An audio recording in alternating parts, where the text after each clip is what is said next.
आप सभी को नमस्कार। आज हम लोग करने वाले हैं हमारे एमसीक्यू सीरीज का सेट नंबर 6। आज हम लोग देखेंगे एनवायरनमेंट का टॉप 50 मोस्ट इंपॉर्टेंट एमसीक्यूज।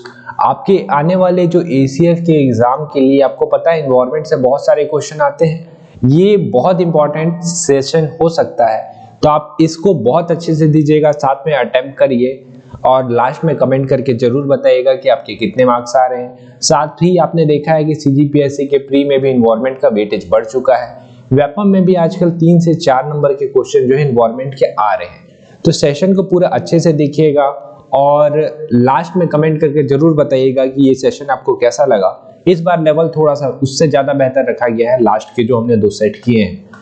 तो चलिए फिर आज वाला सेशन शुरू करते हैं। चैनल पे नए होंगे तो चैनल को सब्सक्राइब कर लीजिएगा, बेल आइकन को भी दबा लीजिएगा, क्योंकि अभी हमारे एमसीक्यू की सीरीज कंटिन्यू चलेंगे। एक दिन या 2 दिन, ज्यादा से ज्यादा 2 दिन रुक जाइए, अर्जुना का एमसीक्यूज भी आ रहा है।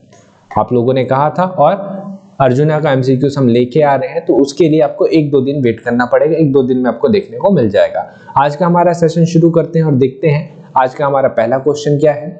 अम्लीय वर्षा ऐतिहासिक इमारतों को नुकसान करती है। इनमें से कौन सी ऐसी प्रतिक्रिया का अंतिम उत्पाद है? Carbon dioxide, gypsum, calcium carbonate या पूजा चूना। अम्लीय वर्षा होती है। अम्लीय वर्षा यानी कि इसको इंग्लिश में क्या बोलते हैं? Acid rain. ठीक है, एसिड रेन होता है तो क्या होता है ना, अंतिम उत्पाद मतलब अंतिम प्रक्रिया क्या निकल के आता है? तो अंतिम प्रक्रिया आपका निकल के आता है क्या? Option number B, gypsum. Detailing देखते हैं इसका। देखिए, अम्लीय वर्षा यानी कि एसिड रेन में क्या होता है ना, एसिड रेन में सल्फर डाइऑक्साइड होता है, ये आपको पता है। सल्फर डाइऑक्साइड होता है जो क्या करता है, आपके चूने को किसमें चेंज कर देता है? जिप्सम में चेंज कर देता है। चूने को जिप्सम में चेंज कर देता है और यही आपके ऐतिहासिक इमारतों को नुकसान पहुंचाता है। ठीक है, अगले क्वेश्चन पे आते हैं। निम्नलिखित प्रोटोकॉल में से कौन सा एक्सेस और बेनिफिट शेयरिंग तंत्र से संबंधित है, जिसको बोलते हैं हम लोग शॉर्ट में ABS? Kyoto protocol, Nagoya protocol, Montreal protocol या जेनेवा प्रोटोकॉल? तो प्रोटोकॉल याद रखिएगा, कुछ इंपॉर्टेंट प्रोटोकॉल है, वहां से क्वेश्चंस पूछे जाते हैं। इसका जो सही आंसर है हो जाएगा option number B, Nagoya Protocol. देखिए क्या हुआ था, एबीएस तंत्र से संबंधित यही है और ये हुआ कब था? ये हुआ था आपका 29 अक्टूबर 2010 को। ठीक है, आगे चलते हैं। निम्नलिखित में से कौन सी ग्रीन हाउस गैस नहीं है? ये आपका व्यापम के लिए बहुत इंपॉर्टेंट हो सकता है। अभी आपकी मंडी की भी पेपर है 28 तारीख को, तो ऐसे क्वेश्चन आपको देखने को मिलेंगे। Methane, nitrous oxide, sulphur hexa fluoride या कार्बन मोनोऑक्साइड? तो देखिए आप क्या करेंगे, मीथेन तो आपको पता है, इसको हटा देंगे। नाइट्रस ऑक्साइड भी आपको पता है, हटा देंगे। ये 2 में कंफ्यूजन होगा तो इसमें से आप क्या लगा देंगे? सल्फर हेक्सा फ्लोराइड, क्योंकि आपके दिमाग में कहीं ना कहीं चलेगा कि सल्फर डाइऑक्साइड होता है, सल्फर डाइऑक्साइड, तो आपको लगेगा कि ये भी नहीं, ये नहीं होता है। ठीक, लेकिन ये भी होता है। ये जो कार्बन मोनोऑक्साइड है ये ग्रीन हाउस गैस नहीं है। ये कार्बन मोनोऑक्साइड वो गैस है, देखिए, प्रकृति को बहुत नुकसान पहुंचाती है, प्रदूषक गैस है, बहुत नुकसान पहुंचाती है, लेकिन ये ग्रीन हाउस गैस नहीं है। इसका एक और नाम है, आपने अगर लास्ट ईयर का हमारा सेशन किया हो तो आपको याद हो, इसको बोलते हैं हम लोग दम घोटू गैस, कार्बन मोनोऑक्साइड। परिस्थितिकी स्थायी अर्थव्यवस्था है किस आंदोलन का स्लोगन था? चिपको आंदोलन, नर्मदा बचाओ आंदोलन, अपिपको आंदोलन या इनमें से कोई नहीं? तो परिस्थितिकी स्थायी अर्थव्यवस्था है, ये बोला गया था चिपको आंदोलन में। बहुत फेमस चिपको आंदोलन है, आपको पता है होगा कि पेड़ था, पेड़ पे चिपक जाते थे ताकि पेड़ को ना काटा जाए। ठीक है, पेड़ पे चिपक जाते थे ताकि पेड़ को ना काटा जाए। सुंदरलाल बहुगुणा ये वो व्यक्ति थे जिन्होंने इस आंदोलन को आगे बढ़ाया था या नेतृत्व किया था। ग्लोबल वार्मिंग की संभाव्यता संभाव्यता मापने के लिए किस गैस का प्रयोग किया जाता है? मतलब ग्लोबल वार्मिंग अगर आपको नापना है तो कौन से गैस का इस्तेमाल करेंगे आप? किसका मतलब ज्यादा है कि आधार पे आप बोलेंगे कि ग्लोबल वार्मिंग बढ़ रहा है? कार्बन डाइऑक्साइड, मीथेन, ओजोन या सल्फर डाइऑक्साइड? तो इसका सही आंसर हो जाएगा आपका option number 1 CO2 carbon dioxide. राष्ट्रीय हरित प्राधिकरण की मुख्य बेंच कहाँ है? भोपाल, कानपुर, लखनऊ या इलाहाबाद? तो राष्ट्रीय हरित प्राधिकरण की मुख्य बेंच आपको मिलेगा भोपाल पे, ठीक है। इसका स्थापना हुआ था आपका 2010 में स्थापना हुआ था। इसका उद्देश्य क्या है? पर्यावरण प्रदूषण को नियंत्रण रखना, ठीक है। 5 मई 2010 को स्थापना। आगे चलते हैं। रेड डेटा बुक में क्या है? ज्योतिष, लुप्त होती वनस्पति और वन्य प्रजातियां, खतरे में होते जंगल, इनमें से कोई नहीं। बताइए। व्यापम के लिए तो बहुत इंपॉर्टेंट ही है और ACF और CGPSC के लिए भी है। तो सीरीज पूरे सेट आपके ऐसे ही हैं जो आपको हेल्प करेंगे तीनों एग्जाम के लिए। बताइए क्या होगा इसका? रेड डेटा बुक,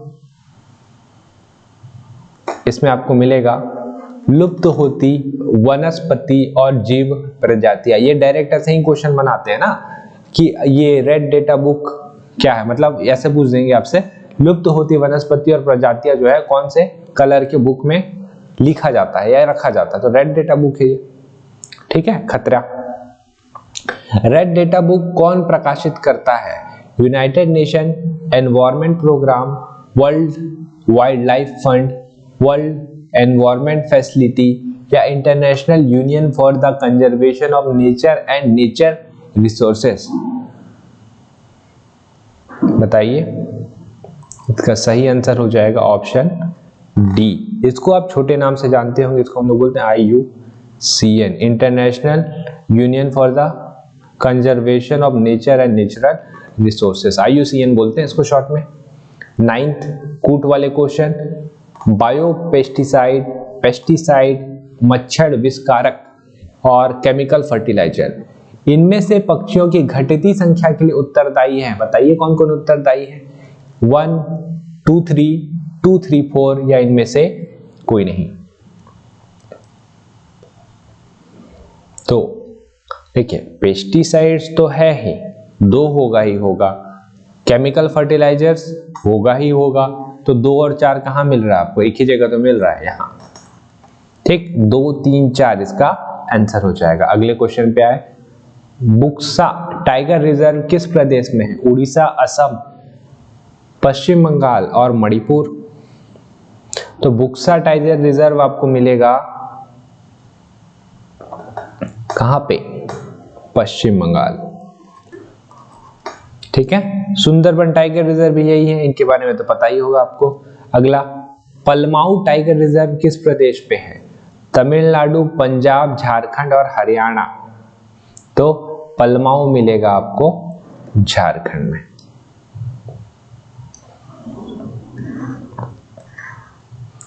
निम्नलिखित में से कौन सी पृथ्वी के वातावरण में पाए जाने वाली ग्रीन हाउस गैस नहीं है?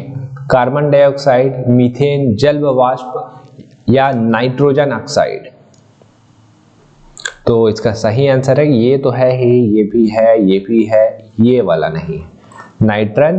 नाइट्रोजन ऑक्साइड इनडायरेक्ट तरीके से वो करता है, नुकसान पहुंचा लेकिन डायरेक्ट तरीके से ये ग्रीन हाउस गैस नहीं है। लाइकेन किसका सहजीवी संघ है? लाइकेन आपने सुना होगा, बहुत ग्लोबल वार्मिंग की वजह से बहुत ज्यादा ये चर्चा में भी थे, ठीक है। लाइकेन शैवाल और जीवाणु, शैवाल और कवक, जीवाणु और कवक, कवक और काई? बताइए क्या होगा? तो लाइकेन किसके सहजीवी संघ है? शैवाल और कवक, शैवाल और कवक। एक सूचक भी है ना, ये सूचक है किसके? मतलब ग्लोबल वार्मिंग बहुत ज्यादा हो रहा है तो उसके सूचक भी है, प्रदूषण के सूचक हैं, ठीक है, ये सहजीवी है तो छोड़ना शुरू कर देते हैं हमने सहजीवी को, तो पता चलता है कि एनवायरमेंट की स्थिति खराब हो रही है। भारत का पहला वन्य जीव रिजर्व है, इस क्वेश्चन को गलत मत करिएगा। सुंदरवन, नीलगिरी, नंदा देवी, पंचमढ़ी। पहला वन्य जीव रिजर्व कौन सा है? नीलगिरी।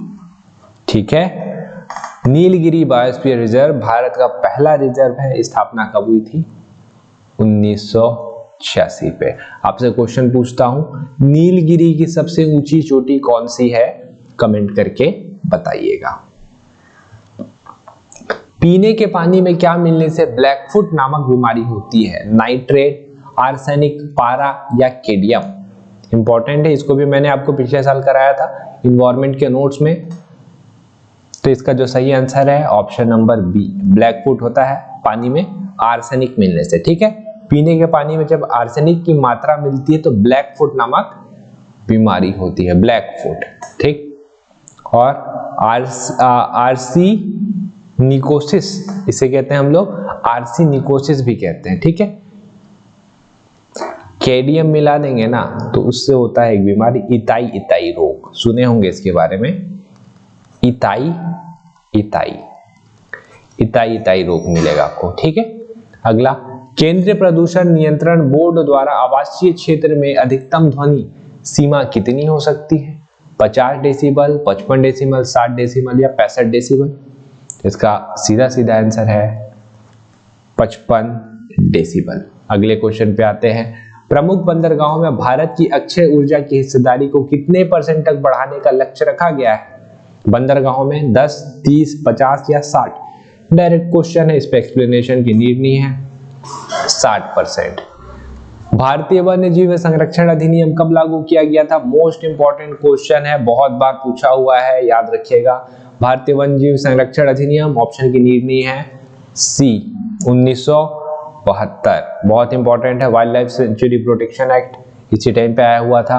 पेड़ की कटाई को रोकने के लिए किया गया महत्वपूर्ण आंदोलन था चिपको, नर्मदा, जंगल बचाओ आंदोलन, पश्चिमी घाट बचाओ आंदोलन। तो इसके बारे में तो मैंने आपको थोड़ी देर पहले ही बताया, चिपको आंदोलन। ठीक है, ये आपका 1970s के टाइम पे हुआ था। और सुंदरलाल बहुगुणा, नाम याद रखिएगा, सुंदरलाल बहुगुणा सबसे इंपॉर्टेंट, प्रसिद्ध और सबसे प्रसिद्ध पर्यावरणविद थे जिन्होंने इसका नेतृत्व किया था। कामरेड गोविंद सिंह रावत, चंडी प्रसाद भट्ट, गौरी देवी, ये सारे लोग थे जिन्होंने इस योगदान को बहुत आगे बढ़ाया और सफल भी हुए। भारत में स्थापित पहला राष्ट्रीय उद्यान क्या है? ये पीएससी ने पूछा है। Jim Corbett national park, Salim Ali national park, Bandipur national park या बनेरघट्टा नेशनल पार्क? जिसका सही आंसर हो जाएगा जिम कॉर्बेट नेशनल पार्क। कब बना था ये?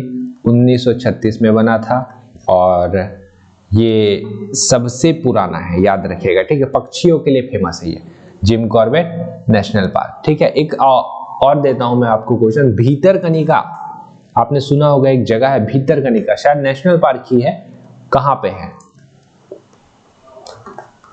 भीतरकनिका?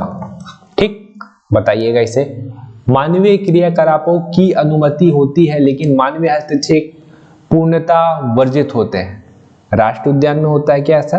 वन्यजीव अभयारण्यों में होता है, जैव मंडल आरक्षित क्षेत्र में होता है या इनमें से किसी में नहीं होता?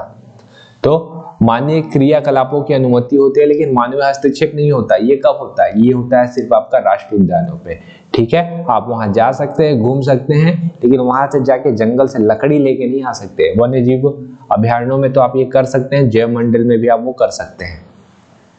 बायोस्फीयर रिजर्व शब्द का प्रथम प्रयोग किसने किया था? WG रोजेन, एडवर्ड सुएस, व्हाइटेकर या नन?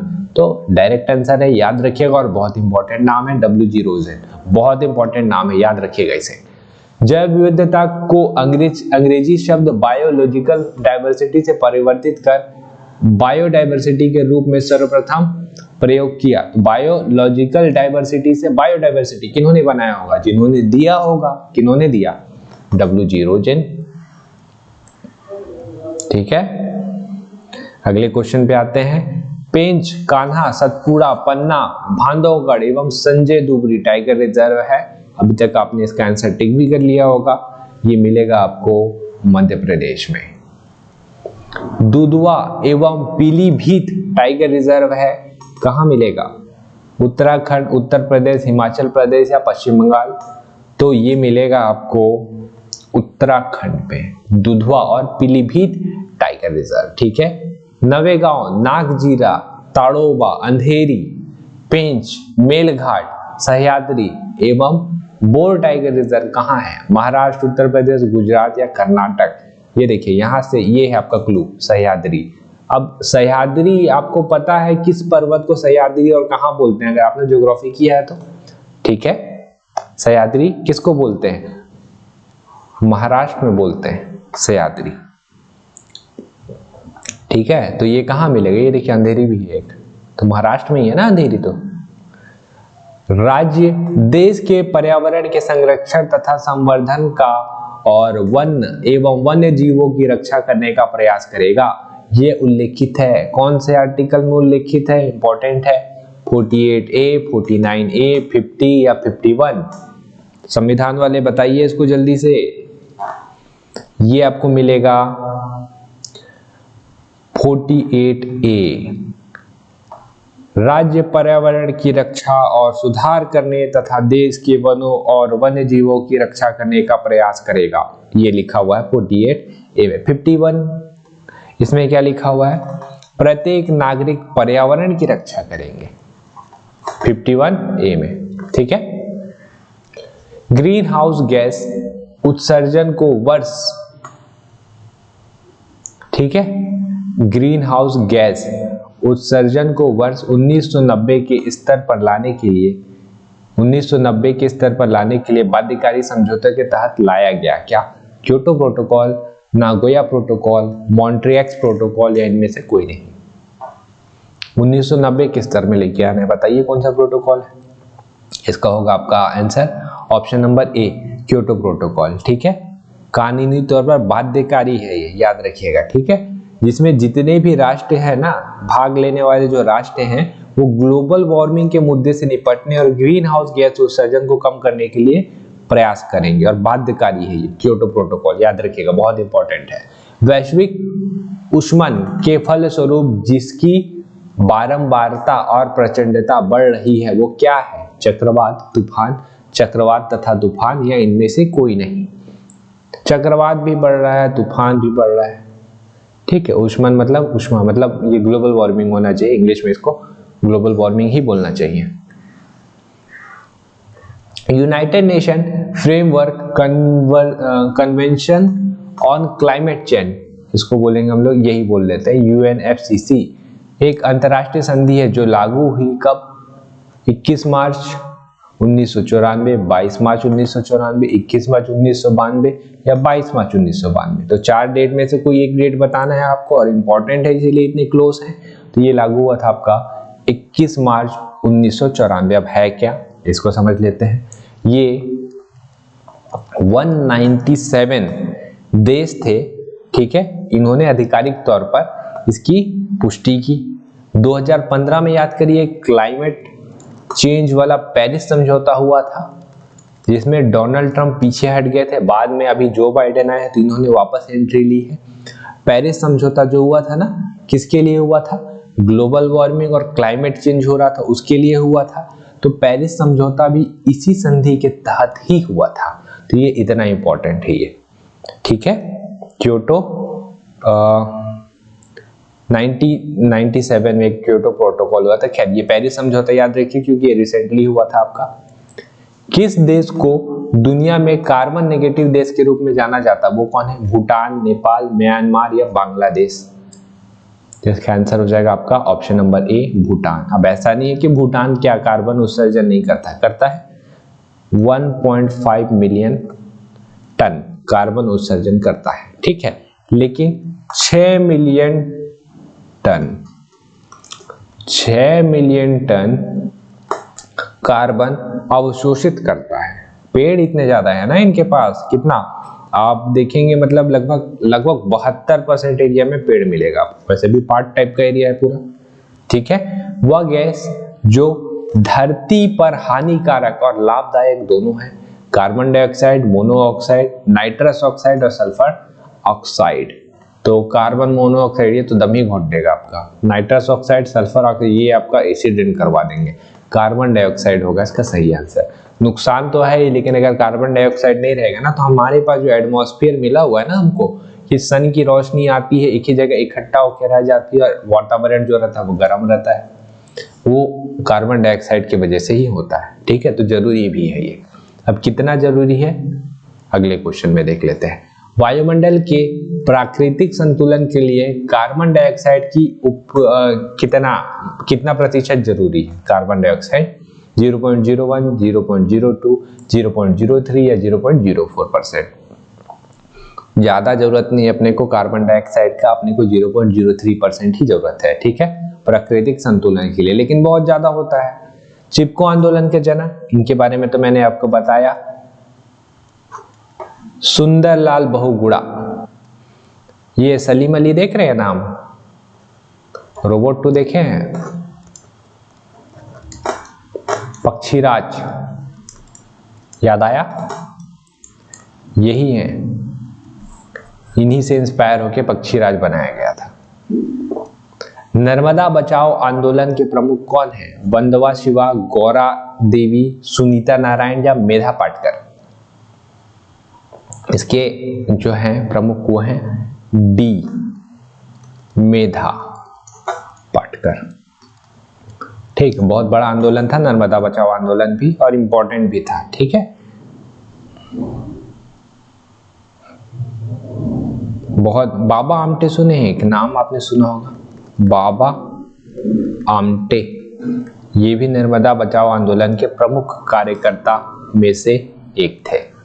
अगले क्वेश्चन में आते हैं। किसे टाइगर मैन ऑफ इंडिया के नाम से जाना जाता है? कैलाश सांखला, बाबा आमटे, चंडी प्रसाद भट्ट या राजेंद्र सिंह?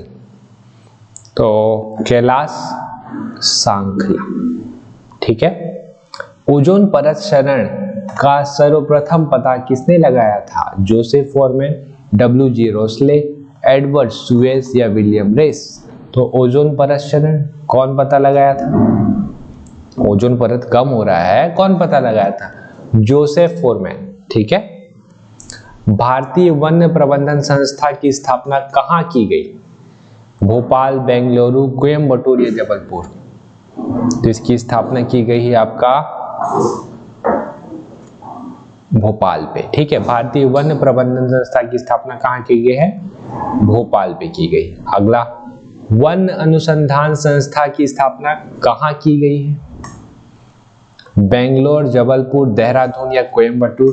तो इसकी स्थापना की गई है आपका देहरादून में, पता होगा ये आपको। क्लोरोफिल के निर्माण के लिए अति आवश्यक तत्व कौन सा है? पोटेशियम, मैग्नीशियम, जिंक या आयरन? क्लोरोफिल के निर्माण के लिए बताइए। तो इसके लिए सबसे इंपॉर्टेंट है आपका मैग्नीशियम। सबसे अधिक घातक क्लोरोफ्लोरो हाइड्रोकार्बन कौन सा है? फ्रियोन, नियोन, एर्गोन या नन ऑफ दिस? तो इसके लिए है आपका आंसर सही फ्रियोन। अगले क्वेश्चन पे आते हैं। भारत में पारिस्थितिकी तंत्र के जनक किसे माना जाता है? रामदेव मिश्रा, पांडुरंग हेगड़े, राजेंद्र सिंह या बिंदेश्वर पाठक? डॉक्टर रामदेव मिश्र। ये सिंगल लाइन का क्वेश्चन है, याद रखिएगा, आते हैं। डॉल्फिन मैन ऑफ इंडिया किसे कहते हैं? रविंद्र सिन्हा, राजेंद्र सिंह, पांडुरंग हेगड़े या चंडी प्रसाद भट्ट? तो ये है आपके रविंद्र सिन्हा। ठीक है। मॉन्ट्रियल समझौता किससे संबंधित है? ओजोन परत संरक्षण, green house gases, global warming या क्लीन डेवलपमेंट मैकेनिज्म?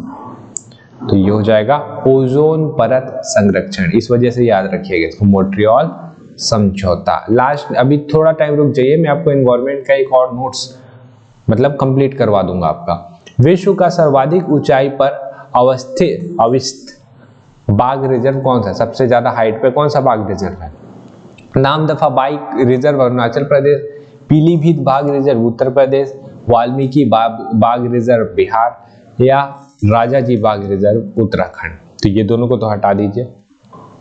ऊंचाई पे कैसे हो सकते हैं? ये तो आपके मैदानी एरिया पे हैं। ठीक है, तो 2 बच रहे हैं आपके, तो 2 में से एक चुनना है आपको।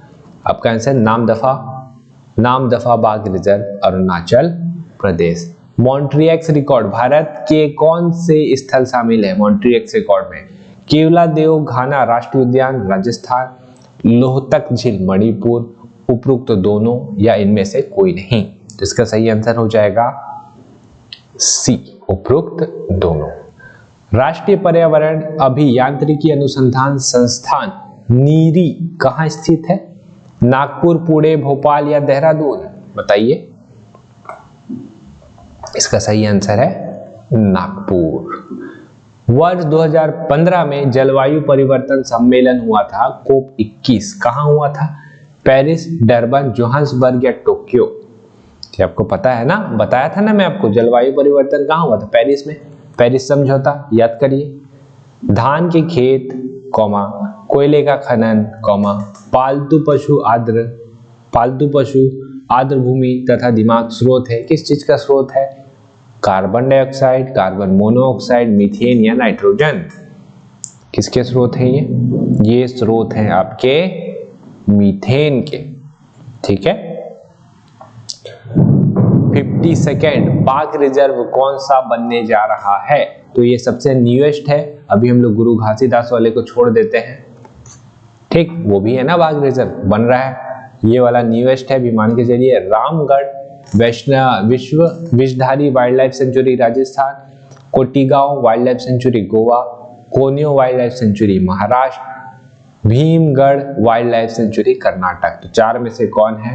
पहला वाला ही है, Ramgarh Vishdhari wildlife sanctuary Rajasthan. 52 number का गुरु घासीदास का भी नाम प्रस्तावित किया गया है। इसको जब सहमति मिल जाएगी तो शायद ये 53 हो जाए। तो ये थे हमारे आज के टॉप 50 MCQs इन्वायरमेंट के। आज वाला लेवल आपको अच्छा लगा होगा और आपने सारे क्वेश्चन अटेम्प्ट भी किए होंगे। कमेंट जरूर करिएगा ताकि हमको पता चल पाए कि लेवल कैसा था।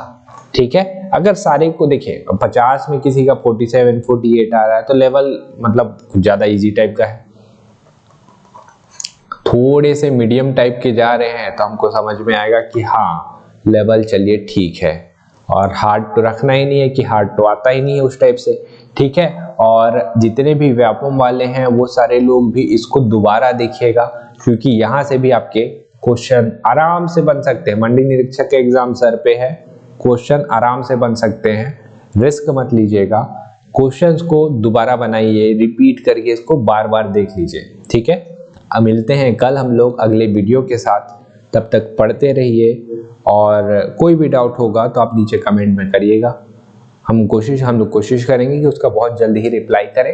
और फिर मिलते हैं हम लोग अगले वीडियो में। तब तक के लिए आपका बहुत बहुत बहुत धन्यवाद।